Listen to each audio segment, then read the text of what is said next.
The dock at Bremerhaven was a sea of chaos on October 1, 1958. 500 teenagers, faces painted with excitement, screamed and shouted, their voices cutting through the crisp German air. The US Randall had just docked, and among the soldiers filing down the gangplank was one man who stood out, even in army fatigues. His hair, though cut short, still had that unmistakable rebellious curl. It was Elvis Presley, the king of rock and roll, and the crowd went wild. Elvis moved quickly, a heavy duffel bag in hand, but the fans spotted him instantly. A few photographers managed to get close enough to snap a few shots, but the army had a tight grip on the situation. A troop train was already waiting, and Elvis was rushed aboard without a chance for even a single teenage kiss. The train sped away, heading to Friedberg, a small village in the rolling hills of central Germany, where Elvis would be stationed for the next 16 months. The post at Ray Kaserne was a far cry from the glamour of Hollywood. The barracks, once home to German SS troops during World War II, were now filled with American soldiers.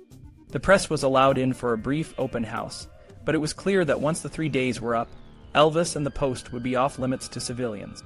Reporters from around the world bombarded Elvis with questions, but the army kept a tight rein on what he could say. Elvis was assigned to be a scout jeep driver, a role that required more skill and responsibility than driving a tank. The army explained that scout drivers needed to be able to work independently, read maps, and recognize enemy positions. It was a job for soldiers with above-average capabilities, and Elvis fit the bill. Despite the change, some wondered if it was a special favor, but the army insisted it was not. Elvis's family soon arrived, and his father, Vernon, and 68-year-old grandmother moved into a luxurious hotel in Bad Homburg, a resort spa near Friedberg. Elvis's friends, Lamar Fike and Red West, joined them, and the group settled into a routine of pranks and late-night fun. One night, Red set fire to some newspaper under Elvis's door, causing a minor panic. Vernon, already stressed by the loss of his wife, was on edge, and the boys started receiving a small allowance to keep the peace. Elvis's social life was as vibrant in Germany as it had been in the States. He met Margit Beaulieu, a 16-year-old German girl who kissed him and gave him her phone number. They started seeing each other, often at the hotel with his family present. Another girl, Elizabeth Stefaniak, a 19-year-old with an American stepfather, soon joined the group. She moved into the hotel suite as a secretary, and the party continued. Despite the fun, Elvis's army life was demanding. He woke up early, usually around 5 or 5:30, to be at the post by 7. He traveled to and from the base in a Mercedes taxi at first, and later in a BMW driven by Lamar. His days were filled with drills, maintenance, and inspections. Master Sergeant Ira Jones, his immediate supervisor, was a strict but fair non-com. Elvis and Jones often explored the back roads around the base, preparing for any potential threats. Elvis's second month in Germany brought a new challenge. He joined the 32nd Tank Battalion for maneuvers at Grafenwohr, near the border with communist Czechoslovakia. During the exercises, he learned map reading, rifle marksmanship, and how to locate and observe enemy positions. It was during this time that he was introduced to amphetamines, which the army distributed to keep soldiers alert. Elvis was told they were harmless, but little did he know the impact they would have. Meanwhile, the communists in Eastern Europe saw Elvis as a threat. They blamed him for the rise of rebellious youth, who wore their hair long, used too much makeup, and danced wildly. The communists arrested members of an Elvis Presley hound dogs gang, accused of committing anti-state acts. The State Department in the U.S. saw an opportunity and asked Elvis to entertain the troops, but Colonel Parker, Elvis's manager, said no. Back in the U.S., the colonel continued to manage Elvis's commercial interests. Despite being in the army, Elvis was still a money-making machine. The colonel told the papers that Elvis earned $2 million in 1958, and he predicted 1959 would be even better.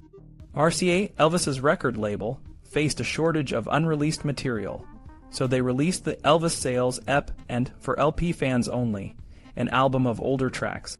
Despite the lack of new material, Elvis's records still sold well, and A Fool Such as I and I Need Your Love Tonight reached the top of the charts. As spring approached in Germany, the Presley home was a mix of discipline and chaos. The amphetamines kept the party going, and girls came and went. Even Vernon, Elvis's father, got caught up in the excitement, starting an affair with Dee, an American woman whose husband was stationed at the base. The house in Bad Nauheim, where they all moved in early February, became a sanctuary for their wild nights and secret affairs. The tension was palpable, and the lines between duty and pleasure began to blur. Elvis was a star, but he was also just another soldier, trying to find his place in a world that was both familiar and foreign. The days in Friedberg were just the beginning, and the future held more challenges and surprises. Elvis was still in Germany, but things were getting tense. His father, Vernon, had made a series of poor choices, and Elvis was furious. Vernon had followed Dee Stanley, a woman Elvis disapproved of, back to the United States. This made Elvis feel betrayed, especially after the recent loss of his mother, Gladys. Red West, one of Elvis's closest friends, was also growing tired of the way Vernon was treating Elvis. One night, after a heated argument, Red and Lamar decided to take Vernon back to the States against his will. Back in Memphis, Red was interviewed by George Klein on his radio show. Despite the tensions, Red spoke positively about everyone involved. But when Elvis called Alan Fortas to replace Red, Red warned him, "Whatever you do, don't go. I promise you, you'll hate it, and you and Elvis will never be the same." Elvis then called Cliff Gleaves, who said he was on his way. The summer of 1960 was a busy time for Elvis's music. RCA released a new single, A Big Hunk o' Love, backed by My Wish Came True, which quickly became a million seller.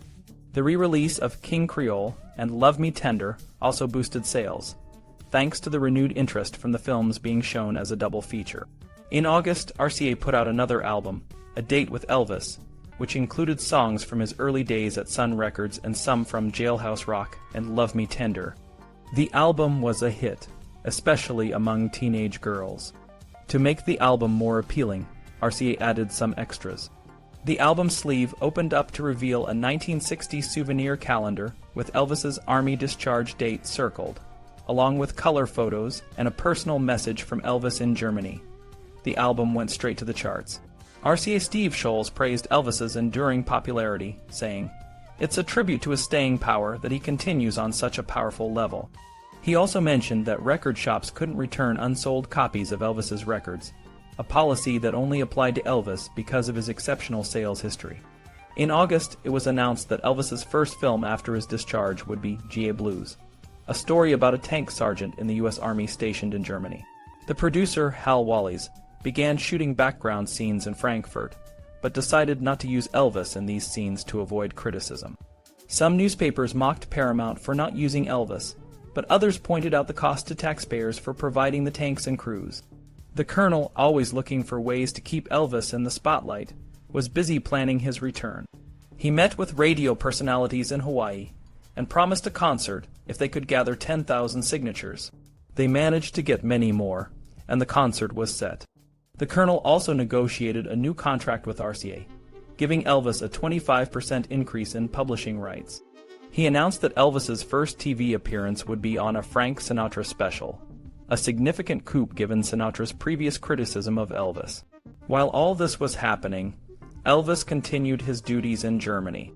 He was praised for his map-reading skills and his self-effacing manner during the week. But on weekends, he returned to his old routines, partying with friends and visiting places like Wiesbaden, Munich, and Paris.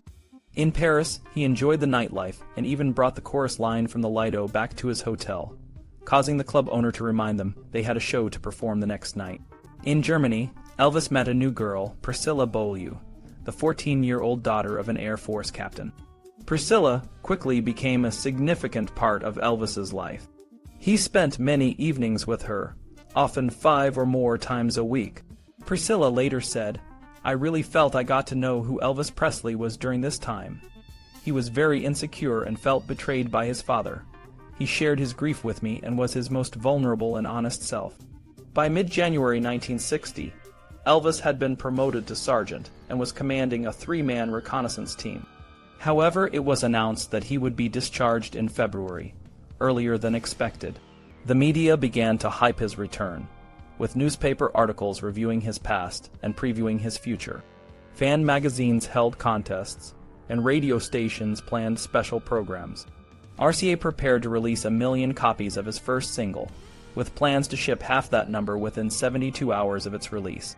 During his time in the Army, Elvis had continued to dominate the music charts. No one had come close to taking his throne. Jerry Lee Lewis and Little Richard had fallen from grace, and Buddy Holly, Richie Valens, and the Big Bopper were all dead. Rock and roll was reeling from a payola scandal, and the big sellers were Elvis imitators like Ricky Nelson and Fabian. The day before Elvis left Germany, the Army held a press conference. Marion Kasker, a former Sun Records employee now a captain in the Women's Air Force, was there. She and Elvis had a quick, emotional reunion, which nearly got her in trouble with the public information officer. Elvis defended her, and she was allowed to stay for the rest of the event. The next day, Priscilla accompanied Elvis to the Frankfurt airport. He kissed her goodbye and boarded the plane with 79 other GI and their families. The plane landed at McGuire Air Force Base in New Jersey, where Elvis stepped out into a snowstorm and faced the cameras. He was then rushed to a post-ballroom for another press conference, marking the beginning of his triumphant return to the United States. Elvis's return from the Army was a big deal. On the day he got out, Frank Sinatra's oldest daughter, Nancy, was there to give him a box of dress shirts. The reporters asked him all sorts of questions, like if he'd keep his short hair and if he'd grow his sideburns back. He said he probably wouldn't grow them back, and that made the reporters run to the phones to spread the news. He also talked about the German guitars he brought back and his favorite singers, like Dean Martin and Patti Page. Elvis's manager, Colonel Parker, was sitting on the floor chewing on a cigar. Other people, like Gene Aberbach, Steve Scholes, Tom Diskin, and Freddie Bienstock, were standing nearby. Outside, a bunch of teenagers were shouting and scratching on the windows, even though a sergeant tried to tell them to be quiet. 2 days later, Elvis was back to being a civilian. He went to Memphis to rest, and Senator S. Kefauver even put a tribute to Elvis in the Congressional Record. On the train ride to Memphis, fans were waiting at every stop, holding up signs and cheering. When he finally got to Memphis, the crowd was so big that the police had to escort him to Graceland. Some fans had come from far away just to see him, but Elvis didn't have time to give out autographs or kisses. For the first few days, Elvis called his friends and got the old gang back together. He put some of his buddies back on the payroll and made plans to fix up his house. Then, on March 20th, he went to Nashville for a recording session. The Jordanaires were there, along with other musicians who had played with him before. They recorded 7 songs, including Stuck on You and Fame and Fortune, which were already getting 1 million orders before Elvis even sang them. Next, Elvis went to Miami Beach to be on Frank Sinatra's show. The show was a big deal, and Sinatra paid a lot of money to have Elvis on it. Elvis was nervous and called Sinatra Mr. Sinatra. They sang together, and Sinatra even sang Love Me Tender, with Elvis joining in. The show was a hit, with a lot of people watching, but some critics said Elvis still had a lot to learn. After the show, Elvis went back to Nashville for another recording session. He recorded 12 songs, which were released on an album called Elvis Is Back. The album had a mix of ballads and rock songs, and fans loved it. It was one of the top-selling albums all summer. Elvis then went to Hollywood to make a movie called G.I. Blues. In the movie, he played a soldier who bets $300 that he can win the heart of a nightclub dancer. He sang 11 songs in the movie, and a lot of famous people came to visit the set, like the kings and queens of different countries. The movie was a big hit, even though some critics said Elvis had changed and wasn't as wild as he used to be. Elvis's father, Vernon, got married to Dee Stanley that summer. Elvis didn't go to the wedding, but he did release a new single called It's Now or Never, which became a huge hit. It was a softer song, and some people thought Elvis was moving away from rock and roll. Elvis then made another movie called Flaming Star. In this one, he played a half-Indian, half-white man trying to stop a war. He only sang 2 songs in the movie, and it was a different kind of role for him. The movie was released just before Christmas, so kids could see it during their school break. The Colonel knew that Elvis's fans would go to see the movie multiple times, so he made sure it was released when they could easily go to the theaters. Elvis had just finished making Flaming Star when he moved on to Wild in the Country, which would be his last film with Fox. In this movie, Elvis played a young man with a talent for writing, but a tough past. He had to deal with a mean uncle, played by William Mims, and a wild girlfriend, played by Tuesday Weld. The uncle's ward and the town's rich kid, played by Gary Lockwood, didn't like Elvis and things got really intense. At one point, Elvis was even accused of murder. The original script had a more dramatic ending, with a character planning to commit suicide, but that was changed to make it lighter for the audience. The final scene had a social worker, played by Hope Lange, being saved by Elvis. It was like a story from a small town in Virginia, almost as if the famous playwright Clifford Odets had written a version of Peyton Place set in the South. While filming, Elvis also released a new album called His Hand in Mine. This album was special because it featured gospel and religious songs, which were very close to Elvis's heart. He loved singing these songs with his friends and family for hours. The album included classics like Joshua Fit the Battle and Swing Down, Sweet Chariot, and it showed how much Elvis enjoyed sharing the music he loved. Elvis wasn't just a star in the US, he had fans all over the world. For example, Wooden Heart, a song from his movie GI Blues, became a huge hit in Germany. It was even sung in German, and it topped the charts in many European countries. His song It's Now or Never was so popular that Billboard named it the vocal single of the year. Elvis was also nominated for several Grammy Awards, and he was making a lot of money from his movies and music. In February 1961, Elvis returned to Memphis to perform 2 benefit shows at the Ellis Auditorium. The shows were to raise money for local charities and a youth center in Tupelo, where he was born. The event was a big deal, with important people like the mayor and the governor in attendance. Elvis performed 17 songs, including his new hit Surrender and the classic Hound Dog. The shows were a huge success, with nearly 10,000 people attending and over $50,000 raised. A few weeks later, Elvis went to Nashville to speak at a special session of the Tennessee State Legislature. The legislators wanted to honor him for bringing fame to Tennessee and for his charitable work. Elvis spoke to the politicians and the hundreds of teenagers who had packed the galleries. He told them that he was proud to call Memphis his home and that he would always return there. Elvis's next big event was a benefit show in Hawaii to raise money for the USS Arizona Memorial. The show was at the Block Arena in Pearl Harbor, and the ticket prices ranged from a few dollars to $100 for the best seats. When Elvis arrived at the airport, thousands of fans were waiting for him. It was so chaotic that Minnie Pearl, who was also on the show, said she felt like she was about to be trampled. Despite the chaos, Elvis performed a fantastic show, singing 19 songs and even sliding on his knees across the stage. After the show, Elvis stayed in Hawaii to film his next movie, Blue Hawaii. The film was about a rich man's son who returns from the military and works as a tour guide in Hawaii. The movie had a great cast, including Angela Lansbury and Joan Blackman. However, the filming wasn't always smooth. One day, a scene was delayed because the sun wasn't in the right position. When the sun finally came out, the director was ready to film, but the colonel, Elvis's manager, interrupted the shot to complain about Elvis's watch. The colonel demanded $25,000 for the use of the watch, which delayed the filming even more. For Elvis, being in Hawaii meant a lot of work, but he also had a group of friends with him, known as the Memphis Mafia. These were young men who traveled with Elvis, provided security, and kept him company.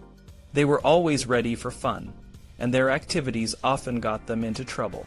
Joe Esposito, one of the members, later wrote about their wild parties, including late-night karate lessons and water gun battles in the hotel. Despite the chaos, the Memphis Mafia was there to support Elvis and make sure he never felt alone.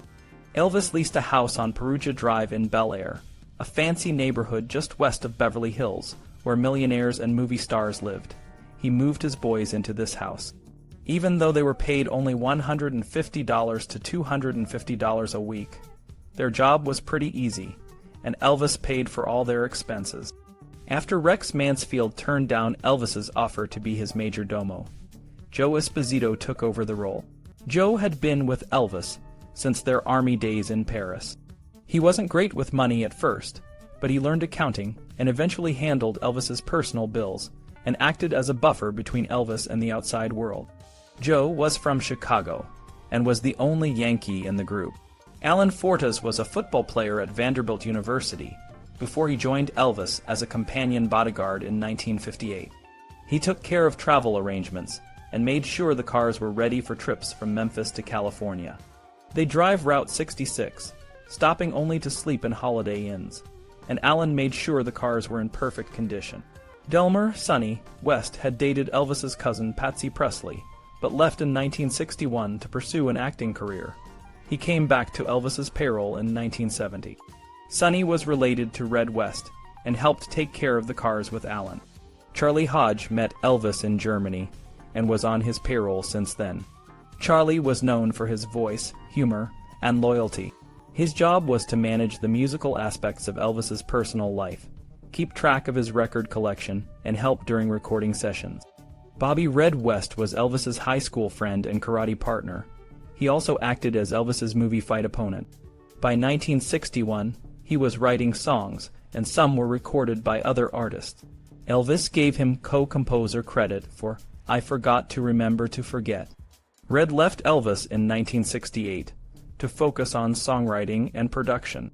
Lamar Fike joined Elvis in Germany and stayed on his payroll throughout the early 1960s. He moved to Nashville to head the branch office of Hill and Range Songs, but returned to work for Elvis in Las Vegas, operating the lights during his performances. Elvis called him the Great Speckled Bird, and often made jokes at his expense. Marty Lacker knew Elvis from high school, and worked for him after serving in the Army.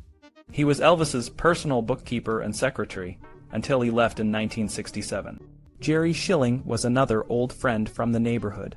He played football with Elvis, and worked for him for 13 years as a bodyguard, photo double, personal trainer, and co-executive producer of a karate film. He became a close confidant. Elvis's cousins, Gene and Billy Smith, grew up with him in Tupelo and joined his entourage during his Sun Records days. Billy took care of Elvis's clothing, ensuring it was clean and neatly hung. Gene helped wherever needed, mainly providing companionship. Elvis's corporation was his group of friends who traveled with him. They were more than just employees, they were his brothers. They protected him, managed his affairs, and made sure he was comfortable and happy. Yvonne Craig, an actress who dated Elvis in 1963, described the boys as polite and charming. They were always aware of Elvis's moods and ready to help, whether it was lighting a cigarette or making sure he had a Pepsi. The boys spent a lot of time having fun. One time, they bought out 3 photoshops of all their flashbulbs and shot them in the pool with BB guns. Another time, they bought tractors, built a trailer, and drove around Graceland, trying to throw each other off. They even strapped a saddle on a tractor and rode it like a horse. Hal Blaine, a drummer who worked with Elvis, said that the horseplay helped keep Elvis relaxed during long recording sessions. They knew when to start the fun and games to keep Elvis from getting too tense. Elvis had a fleet of vehicles, including a 1960 Cadillac 75 limousine that he customized with George Barris. It was covered in white pearl naugahyde and sprayed with 40 coats of special paint, including crushed diamonds and fish scales. The car had gold records in the ceiling, gold lame drapes, and various luxury features like a gold-plated television, a phonograph, and an AM/FM tuner.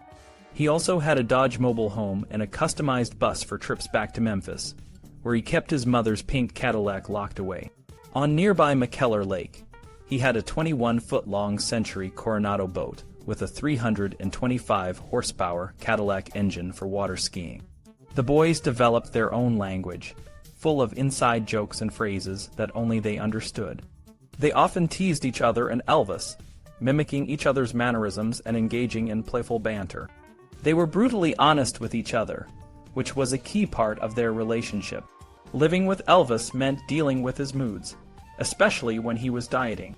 He had strange eating habits, like eating burnt bacon, olives, vegetable soup, and peanut butter and banana sandwiches. He would go through phases of eating nothing but yogurt or not eating much at all. He was always concerned about his weight and would watch his movies, cringing at how he looked. Elvis also had a temper. One day he could be the sweetest person, and the next day he could be angry and demanding.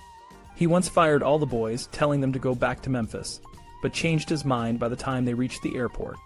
Despite his moods and temper, the boys never complained. They were loyal to Elvis and always ready to support him, no matter what. Elvis Presley, the king of rock and roll, had a unique way of life that set him apart from other celebrities. While many stars had their entourages, Elvis's group was different. They lived with him, always on call, no matter the time or day. This setup brought its own set of challenges, as Alan Ford has explained. Finding a house big enough for all of them was tough. They needed a place with multiple bedrooms, bathrooms, and a big den. But not many people were willing to rent such a large house to a group of young men, no matter who they were. One of the homes Elvis rented was at 565 Perugia Way, a semicircular house with a garden in the center. The original garden was replaced with a second den and a fireplace, following Elvis's suggestions. The house was comfortable, but didn't really reflect Elvis's personality. Visitors to the house often found the atmosphere strange. Ellen Pollan, who had been a fan since she was 10, described it as a place where no one talked much. There was a clear pecking order among the guys, and the girls who came to the house were always trying to get closer to Elvis. They would jockey for position, sitting on the couch just within his sight, but not too close. If Elvis smiled at a girl, she would smile back, but as soon as he looked away, she'd drop the smile. It was a silent, competitive scene. One visitor, an 18-year-old girl, was invited to the house by a friend. She was briefed on the ground rules. If one of the guys took a fancy to her, she had to reciprocate if she wanted to be invited back. When they arrived, Elvis was sitting on a horseshoe-shaped couch, surrounded by girls. He wore a captain's hat and had his feet up on the coffee table. The girls were always watching him, and they only laughed when he did. Yvonne Craig, who starred with Elvis in It Happened at the World's Fair, recalled her experiences at the house. Elvis asked her out, but it was Joe Esposito who came to pick her up. They drove to the house in Elvis's gold-dusted Cadillac, and Elvis explained that he brought the car because he thought she might want to see it. During dinner, they were the only two in the dining room, and it was so quiet that she could hear herself chew. Later, they moved to the living room, where his friends and their dates were watching TV. Yvonne felt protective of Elvis and gave him advice about being careful with girls, especially in Hollywood. Elvis listened and promised to be careful. Elvis's life in Hollywood and Memphis was a mix of movies, music, and the company of his close friends. From 1961 to 1968, he starred in 21 films, averaging about 3 a year. Blue Hawaii, released in 1961, was a huge success, grossing $4,700,000 and making it to Variety's list of all-time box office champions. The soundtrack album was a bestseller, topping the charts for much of 1962. Follow That Dream, his next film, was a comedy where Elvis played a bumbling character in a family of slackers. Despite the fun plot, it didn't do much to advance his career.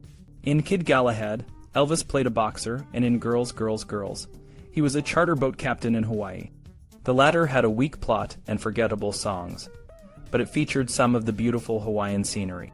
In 1963, Elvis made 4 films, including It Happened at the World's Fair, where he played a crop duster in Seattle, and Fun in Acapulco, where he was a trapeze artist and a singing lifeguard. Viva Las Vegas was one of his most successful films, grossing $5,500,000 and featuring a duet with Anne Margaret. The off-screen relationship between Elvis and Anne Margaret was a topic of much speculation, but it didn't last long. Elvis's films became known as the Elvis Presley movie, a category unto itself. They were often seen as mere vehicles to promote his soundtrack albums, which were highly successful. Critics often lamented that Elvis could have been a better actor with better material, but the Colonel, Elvis's manager, had a different plan. He wanted Elvis to be a movie star, and the formula of film and soundtrack album worked well, ensuring regular success. Elvis, despite sometimes being unimpressed with the material, always did his best, making the most of every situation. Elvis Presley's career in the film industry took a significant turn when he made Kissin' Cousins, a movie that was different from his earlier big-budget productions. This film was produced by Sam Katzman, known for making movies quickly and on a tight budget. Sam and Colonel Tom Parker, Elvis's manager, made a deal to make movies more frugally, focusing on songs rather than high production value. The story of Kissin' Cousins was simple. Elvis played two roles, an Air Force officer and a hillbilly cousin. Despite the thin plot, the movie offered Elvis the chance to perform songs and dance, which were the real stars of the film. The script was written by Gerald Drayson Adams, and later revised by Gene Nelson. The Colonel, Elvis's manager, made it clear that he was more interested in the songs than the movie itself, even charging Gene Nelson an extra $25,000 for his opinion on the script. Elvis had to adapt to a fast-paced production schedule, which was a new experience for him. The tight schedule and pressure from Sam Katzman, who was always on set, made things tense. Elvis felt uncomfortable, especially with the blonde wig he had to wear for his hillbilly role. He was so uncomfortable that he considered getting sick or showing up late to help ease the pressure, but he ultimately decided to push through. The production faced other challenges, including an accident on location where Glenda Farrell, who played Elvis's mother, broke her neck during a stunt. She had to wear a brace for the rest of the filming. Another issue was a scene where Elvis and his stunt double, Lance Legault, had to switch places while wearing different wigs. The switch was botched, and Sam Katzman decided to leave it as is, figuring no one would notice. Despite these issues, Kissin' Cousins was completed in under 2.5 weeks and cost only $1,300,000, a fraction of what other Elvis movies typically cost. The film was so well received by MGM that it was released before Viva Las Vegas, just in time for the Easter school holidays. Elvis's next film, Roustabout, followed the familiar formula of a singer falling in love amidst a struggling carnival. The movie was shot in Thousand Oaks, California, and featured a mix of old and new songs. Although none of the songs were released as singles, the soundtrack album sold well. Girl Happy was another beach movie, set in Fort Lauderdale during spring break. Elvis played a nightclub singer who fell in love and performed 11 new songs. The film's producer, Joe Pasternak, had previously made Where the Boys Are, which had inadvertently brought a flood of college students to the city. Despite some local resistance, the movie was made and included a song called Do the Clam. In 1964, Elvis also starred in Tickle Me, a film for Allied Artists, a studio that was on the brink of bankruptcy. He played a rodeo rider who found treasure while working at a dude ranch. The film was not well received, with the New York Times calling it the silliest, feeblest, and dullest vehicle for Elvis in a long time. Harum Scarum was Elvis's first costume film, set in a fictional Arab kingdom. The movie was another quickie, shot in just 18 days, and included a plot involving political assassins and a move to Las Vegas. The film was released as a double feature with a Japanese horror movie, Ghidra the Three-Headed Monster. Frankie and Johnny was a riverboat gambling story with a happy ending, despite the tragic legend it was based on. The film was confusing and not very entertaining, but Elvis looked good in his role. Paradise Hawaiian Style was a remake of Blue Hawaii, where Elvis played an airline pilot who returned to the islands to start a helicopter service. The film was shot at the Polynesian Cultural Center, and the soundtrack sold moderately well. In 1966, Elvis made Spin Out, another fast car and fast girls movie. He played a singing race car driver and performed 9 songs, including Tomorrow is a Long Time, one of the few Bob Dylan songs he ever recorded. Double Trouble was a slight improvement, with Elvis playing a rock and roll singer in love with 2 girls. The film included a plot involving a murderous uncle and a European tour. The soundtrack featured 8 songs, including an updated version of Old MacDonald's Farm. Easy Come, Easy Go was about a Navy frogman searching for a sunken treasure ship. The film had its moments, but they were mostly provided by Elsa Lanchester's brief appearance as a yoga cultist. Clambake was another in the line of musical clinkers, where Elvis played the son of an oil millionaire who traded places with a ski instructor to win the love of a girl. The film included 7 songs, but it was another forgettable entry in Elvis's filmography. Throughout these films, Elvis seemed to lose touch with the real world. His movies were fantasies that had little connection to reality, and even when they tried to capitalize on current musical trends, they felt out of step. In 1965, as Elvis turned 30, the Beatles were at the height of their success, and they visited Elvis at his home. Despite the Beatles' admiration for Elvis, he had no #1 hits from 1962 to 1969.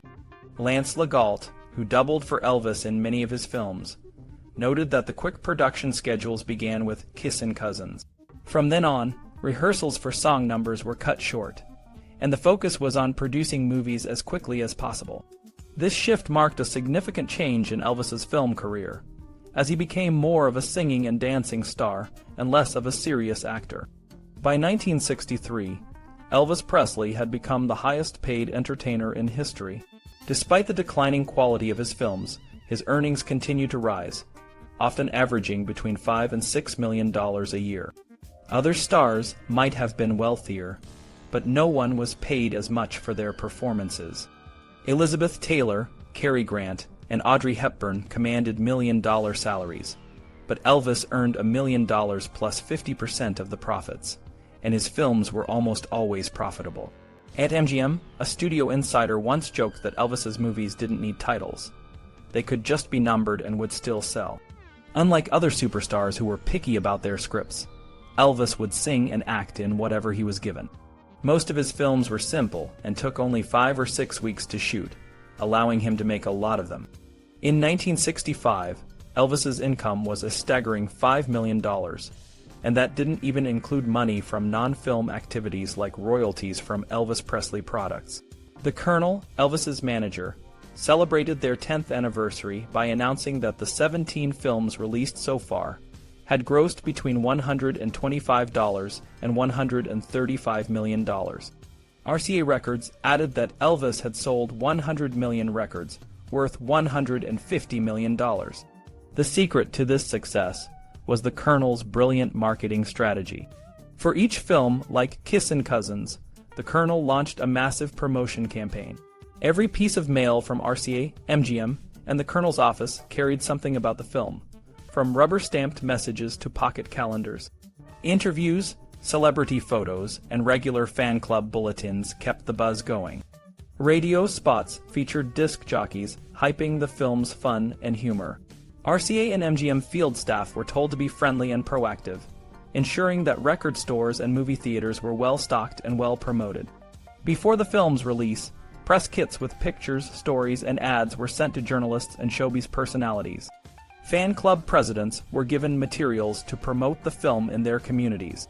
The excitement built up, and when the film was finally released, the Kissin' Cousins bandwagon rolled, and everyone was encouraged to jump on board.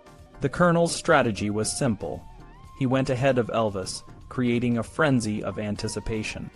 Elvis was treated like a king, and this approach played a crucial role in his success. A former associate of the Colonel said, "The Colonel goes in ahead of Elvis and gets things stirred up.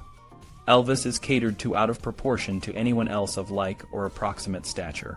In 1963, a young man named John Hartman joined the William Morris Agency, hoping to advance his acting career. After a few weeks, he decided to stay, drawn to the power of selling talent. 6 months later, he was sent to work with the Colonel for what he thought would be a 2-week stint. But the Colonel saw something in John and asked him to stay. John stayed for another 6 months, calling it his managerial apprenticeship. This experience shaped John's career and gave him a deep understanding of the entertainment industry. By the mid-1960s, Elvis's film career was at its peak, but the quality of the movies and the freshness of his performances were starting to wane. Elvis began to feel the monotony, and sometimes showed signs of boredom and frustration. Despite this, the Colonel's marketing genius ensured that Elvis remained a box office draw, and his earnings continued to soar.